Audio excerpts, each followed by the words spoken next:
She thought she could have a black man removed from first class with just a few carefully chosen words until he calmly reached into his pocket and flashed his FBI badge. Patricia Langford strolled through Dallas-Fort Worth International Airport, her designer carry-on gliding smoothly behind her. She had taken this flight route countless times before, Dallas to Washington, D.C.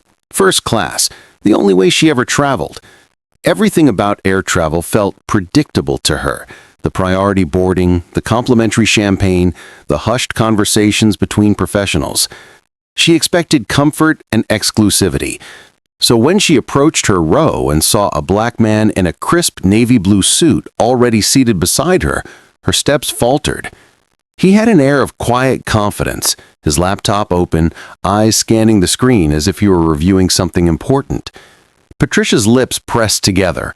She set her designer tote down with a little too much force and took her seat, barely masking her displeasure. First class wasn't supposed to be like this. The man beside her, Daniel Stokes, barely acknowledged her. He was focused, typing effortlessly, absorbed in his work.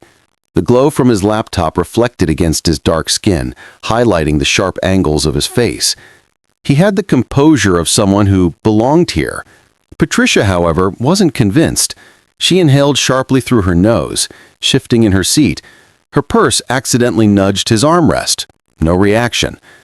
She sat up straighter, glancing around as if expecting a flight attendant to notice this mistake. Then she took it a step further. She leaned slightly toward him, just enough to make her presence known. "Excuse me," she said, her voice carefully polite. "Are you sure you're in the right seat?" Daniel didn't even look up. Yes. That was it. No elaboration, no explanation. She cleared her throat, glancing around again. This time she caught the eye of a flight attendant, Emily Jacobs, a young woman in her early 30s who had been assisting passengers a few rows ahead. Patricia lifted her hand slightly, signaling Emily over. Daniel sighed, subtle but noticeable. Emily approached with her usual professional smile. "Is everything all right, ma'am?" Patricia forced a small chuckle, shaking her head as if she found the situation amusing. "I think there's been a little mix-up. I believe this gentleman is in the wrong seat." Emily glanced at Daniel, who finally paused his typing and looked up. His expression was unreadable, but there was something in his eyes. Not surprise, not confusion, something else. Emily pulled out the passenger manifest from her tablet, quickly scanning the seat assignments. "Actually, Mr. Stokes is in his correct seat," she said politely. "Your ticket says 2A, and he's in 2B. Patricia blinked. Her fingers tightened around the edge of her armrest. "That's odd," she said, forcing a laugh. "Are you sure? I just assumed—" Emily smiled, already sensing where this was going. "I'm sure, ma'am. Everything looks correct." Patricia's face twitched. Her carefully controlled expression wavered for a fraction of a second before she smoothed it over with a tight-lipped smile. "Well," she exhaled, "I suppose mistakes happen." She turned back toward the window, but she wasn't done, not even close. Daniel, meanwhile, had already gone back to work. Emily hesitated for a second, sensing the tension, then gave Daniel a quick nod before stepping away. But Patricia was stewing. Her fingers tapped against her knee. Her breath was shallow, eyes darting toward the flight crew, then back to Daniel. He wasn't reacting. He wasn't explaining himself or offering any reassurances. He wasn't playing into the little game she had expected him to play. That made her angrier. She wasn't the kind of woman to let things slide, but Patricia isn't the type to suffer in silence. She decides to take action. Patricia sat stiffly, arms crossed over her chest, her mind racing. This wasn't right. She had flown first class for decades, and never, not once, had she been put in a situation like this. The man beside her wasn't doing anything wrong, but that didn't matter to her. He didn't belong. Her breath came faster, her irritation bubbling just beneath the surface. She couldn't just sit here and accept this. She pressed the call button. A soft chime sounded overhead, and Emily Jacobs reappeared a few moments later. Her smile was the same as before, professional and warm. "Ma'am, is there something I can help you with?" Patricia kept her voice low, her tone carefully measured. I'd like to request a seat change. Emily blinked. Oh, are you uncomfortable? Is there an issue with the seat itself? Patricia hesitated for half a second. She couldn't just say what she was really thinking. Instead, she tilted her head toward Daniel, lowering her voice even further. I don't feel comfortable sitting here, she said, her words slow, deliberate. Emily's smile faltered. I'm sorry to hear that, ma'am. If there's a technical issue with the seat, I'd be happy to— No, it's not the seat, Patricia interrupted. She exhaled sharply. I just prefer to sit elsewhere. Emily glanced at Daniel, who had paused his typing again, but hadn't said a word. He was listening, waiting. His fingers hovered over the keyboard, his jaw tight. Let me check if there are any open seats, Emily said, tapping her tablet. Just a moment. Patricia sat back, lips pressed into a firm line. Daniel didn't react. He didn't argue, didn't acknowledge her, didn't ask her why she was uncomfortable. That only infuriated her more. A few rows ahead, a man in a blazer turned his head slightly, pretending to check his phone, but clearly listening. Across the aisle, a woman nudged her husband. People were noticing. Emily's fingers moved quickly over the screen. I'm afraid we're at full capacity today, ma'am. There aren't any open first-class seats available. Patricia's stomach clenched. Emily smiled apologetically. Would you like me to check in economy? There might be a seat available there. Patricia's face burned. Economy? As if she would ever— Her voice caught in her throat. That's not going to work. Emily's smile didn't waver. In that case, I hope you don't mind staying in your assigned seat. Patricia forced a thin-lipped smile. I suppose I have no choice. Emily nodded. Let me know if you need anything else. She walked away, but Patricia barely noticed. Her ears were ringing. Daniel, still silent, turned back to his laptop and resumed typing. That was it. That was his response. He was just going to pretend she didn't exist. Her fingers curled into fists. This wasn't over. She fought back an angry exhale and pressed the call button again. This time, Emily hesitated before coming back. Ma'am? Patricia sat up straighter. I need to speak to someone in charge. Emily's face remained neutral. I'm the lead flight attendant on this flight. Is there something I can clarify for you? Patricia's voice sharpened. I need to speak to the head crew member or the pilot. A murmur spread through the cabin. Someone let out a quiet chuckle. Emily's expression remained professional, but her patience was clearly thinning. Ma'am, the pilot is preparing for takeoff and won't be available, but I'm happy to assist you. Patricia pursed her lips, her jaw tightening. Daniel wasn't reacting. He wasn't nervous, wasn't shifting in discomfort. It was like he had done this dance before. She lowered her voice again. I don't feel safe. That changed everything. Emily's smile dropped. Her body stiffened.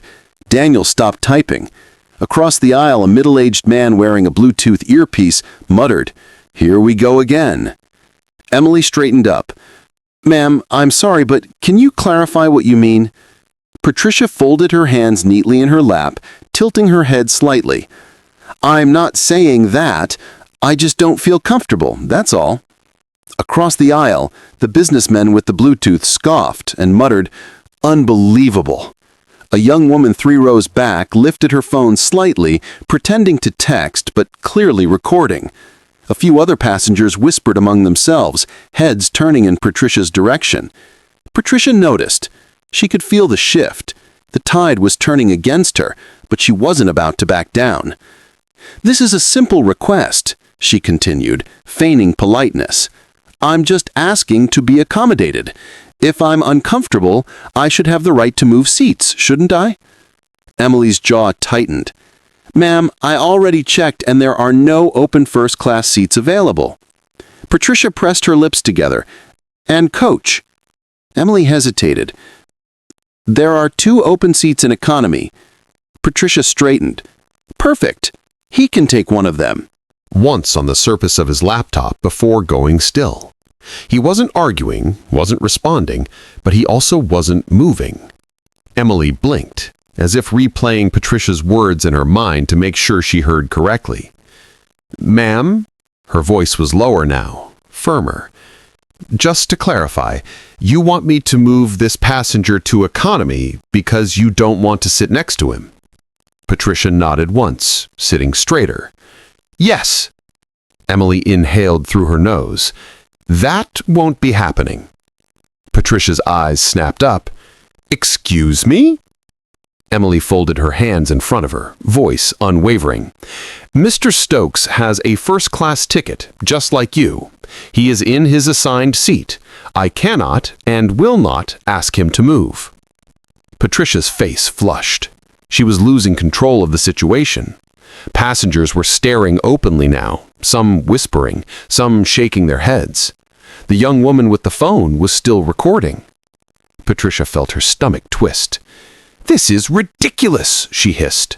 "I am simply asking for the same courtesy that would be extended to anyone else who feels uncomfortable."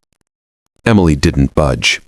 "You are asking me to remove a paying passenger from his assigned first-class seat and relocate him to economy for no valid reason. That is not an accommodation. That is discrimination." A sharp silence followed. Someone let out a low whistle. Daniel hadn't moved, hadn't said a word.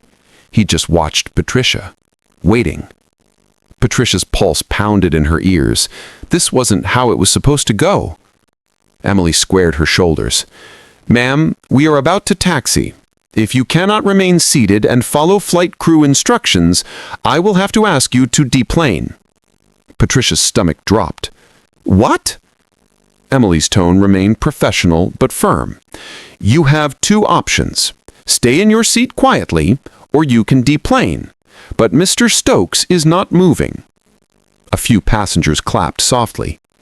Patricia felt humiliation rise in her chest. This wasn't how things were supposed to work. She wasn't supposed to be the one getting reprimanded. She opened her mouth, ready to argue, but before she could, Daniel reached into his pocket.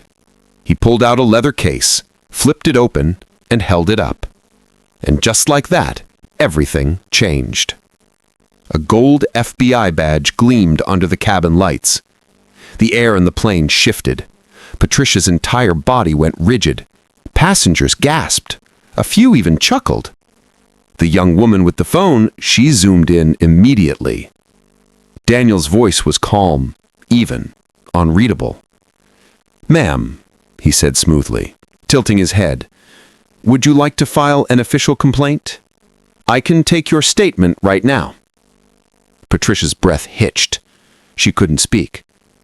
Daniel didn't move, didn't blink. He just waited. And for the first time, Patricia felt truly trapped. But Patricia isn't just embarrassed. She's about to face real consequences. The silence in the cabin was thick, stretching uncomfortably between Patricia and Daniel. His FBI badge glinted under the overhead lights, the gold emblem unmistakable. It was the kind of thing you couldn't unsee, the kind of revelation that shifts the entire room. Passengers who had been whispering moments ago were now staring openly, some smirking, others wide-eyed. Patricia's mouth went dry. Her brain scrambled for an explanation, an excuse, a way out. This wasn't supposed to happen. The man she had tried to have removed from the plane, the man she had implied was a threat, was federal law enforcement. Her throat tightened. Daniel's expression hadn't changed. He wasn't smiling or gloating. He just sat there, badge in one hand, eyes locked onto hers, waiting. His voice was steady, level, unreadable. "Would you like to file an official complaint, ma'am?" The words hung in the air like a loaded gun. Patricia's body felt frozen, heat creeping up her neck. She tried to speak, but all that came out was a faint, strangled, I... Daniel tilted his head slightly. "You said you felt uncomfortable," he continued, tone polite but sharp. "That's a serious allegation on a federal flight. If you believe I've done something inappropriate, I'd be happy to take your statement." Patricia's stomach dropped. She could feel it happening, the shift. Moments ago, she had controlled the narrative. She had expected sympathy, expected someone, anyone, to take her side. But now, Now she was the one under scrutiny. A man 2 rows ahead let out a low chuckle. "Oh, this is priceless," he muttered, shaking his head. The young woman with the phone, she zoomed in on Patricia's face. Emily, the flight attendant, stood nearby, arms crossed. Her face carefully neutral, but there was something in her eyes, a silent understanding, a quiet expectation. She was waiting. Everyone was waiting. Patricia's breath came fast and shallow. She couldn't admit she had lied. She couldn't say she had made it all up just to get rid of him. But if she doubled down, if she pushed forward with her claim, she would be accusing a federal agent of being a danger on a flight. And that would come with consequences. Her hands trembled in her lap. Daniel hadn't moved, hadn't said a word. He just watched Patricia, waiting.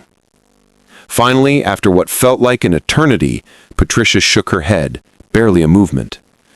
"No," she choked. "No complaint." Daniel nodded once, as if he had expected that. Slowly, he closed his badge, tucked it back into his jacket, and reopened his laptop. Just like that, it was over, at least for him. For Patricia, the nightmare was just beginning. A few passengers murmured their approval. A couple even clapped softly. The businessman across the aisle smirked and went back to his newspaper. The young woman with the phone, she was already typing. Patricia could feel her heart pounding. She wanted to melt into her seat, to disappear, to go back in time and undo the last 10 minutes. But there was no undoing this. She had embarrassed herself publicly. She had been exposed. And worse, people had seen it, recorded it. Her eyes darted around the cabin, searching for an ally, someone who might offer a sympathetic look. No one did. Even Emily, the one person who had been patient with her, had lost the warmth in her expression. Patricia swallowed hard.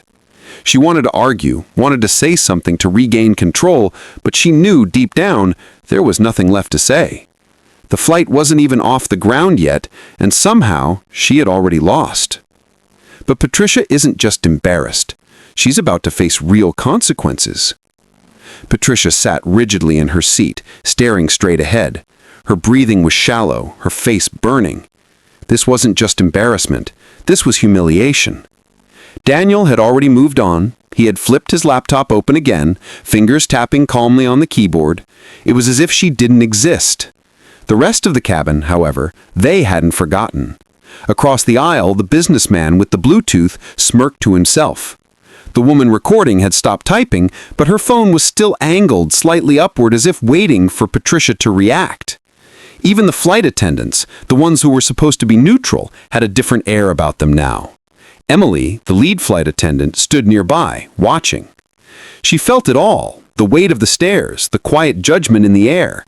She had miscalculated badly. Her fingers twitched in her lap, her heart hammering. This wasn't just some minor misunderstanding she could smooth over with a forced laugh and a dismissive wave. She had tried to have an FBI agent removed from his seat, on camera. The implications were settling in now, heavy in her chest. Her mouth was dry. Emily finally stepped closer, her tone still polite but no longer soft. "Ma'am, I need to confirm that you're okay to remain on this flight without further disruption." Patricia stiffened. A handful of passengers glanced over, pretending not to eavesdrop, but absolutely listening. She wanted to snap, wanted to demand why she was the one being treated like the problem when all she had done was express discomfort. But Daniel's badge had changed everything. She was trapped now. The power she thought she had, gone. She forced her lips into what she hoped was a calm expression. "I'm fine." Emily's gaze lingered, then slowly she nodded. "I'm going to hold you to that." Then she turned and walked away. Patricia exhaled shakily, clenching her hands together in her lap. It was over, at least that's what she thought. A sharp chime broke the silence. She looked up just as the young woman with the phone smirked at her screen and tapped twice. Patricia's stomach clenched. She knew that look. She had seen it on her own grandchildren's faces when they shared something online, something meant to spread fast. Her fingers tightened around the armrest. She turned slightly, heart pounding, and stole a glance at the woman's screen. The video was already uploaded. Patricia felt like the air had been knocked from her lungs. The caption was simple. Racist woman tries to remove black man from first class, then learns he's FBI. Her hands went cold. The flight wasn't even in the air yet, and somehow she had already lost. And if it was already online, that meant there was no stopping what came next. She turned her head forward again, trying to steady her breathing, trying to convince herself that maybe it wouldn't be so bad, maybe no one would care, maybe it wouldn't spread, maybe... Her phone vibrated in her purse. Once, twice, a third time. Her chest tightened. She didn't want to look. She didn't want to know. But her hands moved on their own, digging into her bag, fingers... Trending. The video had been uploaded less than 5 minutes ago, and yet it had already been viewed over 20,000 times. And the comments? They were pouring in. Patricia's vision blurred as she read the first few. Karma is real. This lady really thought she could get away with it. Hope she enjoys the internet roasting she's about to get. Patricia's breath hitched. Her world wasn't just collapsing, it was burning. And for the first time, Patricia realized there was no coming back from this. But what happens after the flight lands is beyond Patricia's worst fears. Patricia gripped her phone so tightly that her knuckles turned white. The cabin noise faded into the background, drowned out by the pounding of her own pulse. She could barely breathe. The video was still spreading, the view count ticking higher every time she refreshed. 30,000 views, 42,000, 61,000. It wasn't slowing down. She blinked rapidly, her mind scrambling for an escape, a way to stop this before it was too late. But it was too late. She swiped down, reading more comments. Imagine being this entitled. LOL, she really thought she was going to get away with it. The FBI part made my whole day. Instant karma. Expose her name. We need to know who she is. Her chest tightened. She glanced around the cabin as if searching for a way to reverse time, but nobody was looking at her anymore. They didn't need to. They had seen enough. She shifted in her seat.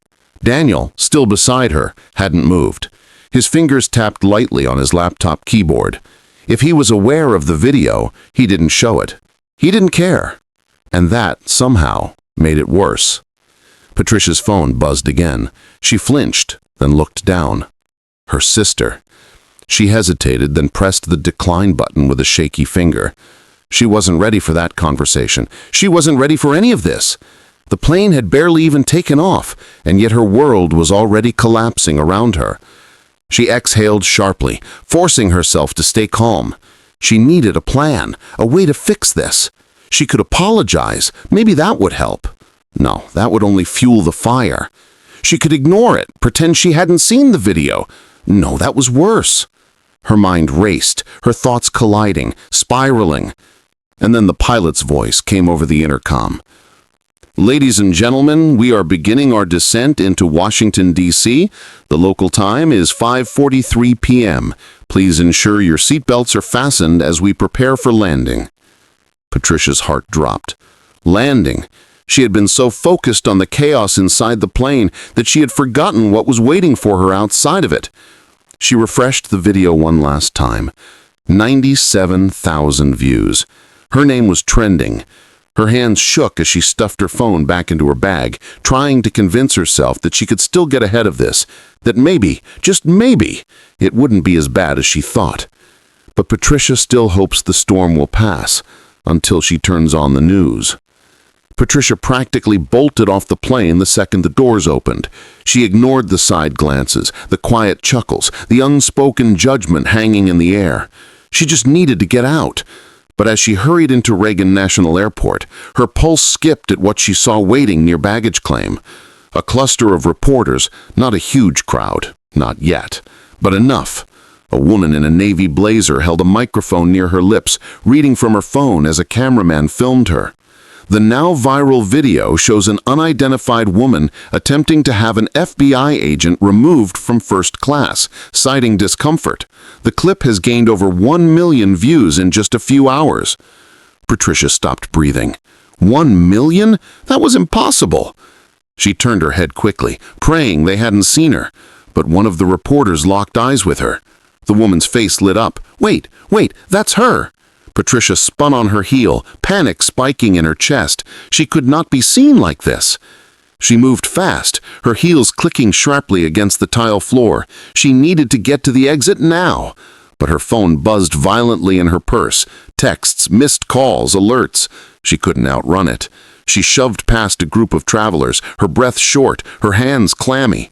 She barely made it to the curb before her name was shouted behind her. "Miss Langford, do you have a response to the video?" She winced. She hadn't even realized her name had been released yet.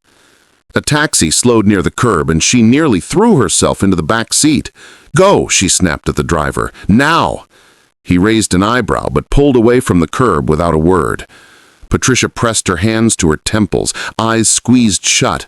1 million views! Her stomach churned. She had built her whole life on careful reputation management, a good image, a respected name, and in a single afternoon, it was gone. Her phone vibrated again. This time, it was a number she didn't know. She stared at it, heart hammering, then just before it went to voicemail, she swiped to answer. "Hello?" A brief silence, then a clipped voice. "Miss Langford, this is James Rollins, chair of the Marin Foundation. I assume you're aware of the situation?" Patricia's mouth dried. She had been on the Marin Foundation board for years, a charity that prided itself on its progressive image, inclusivity, and ethical leadership, and she already knew what this call was about. She swallowed. "James, I'm going to need you to step down." Patricia stared blankly ahead. It wasn't a request. It was an order. Her pulse drummed in her ears. "But this is being taken out of context." "The board disagrees." His voice was flat, final. "We'll issue a public statement by morning. We expect your resignation by then." A sharp beep. He had hung up. Patricia lowered the phone slowly. Her career was over. Her reputation was gone. And the worst part? No one cared about her explanation. They had seen the video, and the video was enough. She let out a shaky breath. This wasn't something she could control. This was something she had done to herself. And now she had to live with it. Meanwhile, Daniel Stokes hadn't even spared her another thought. By now, he was probably in a meeting, completely unbothered, his life untouched. Because for him, this had been just another Tuesday.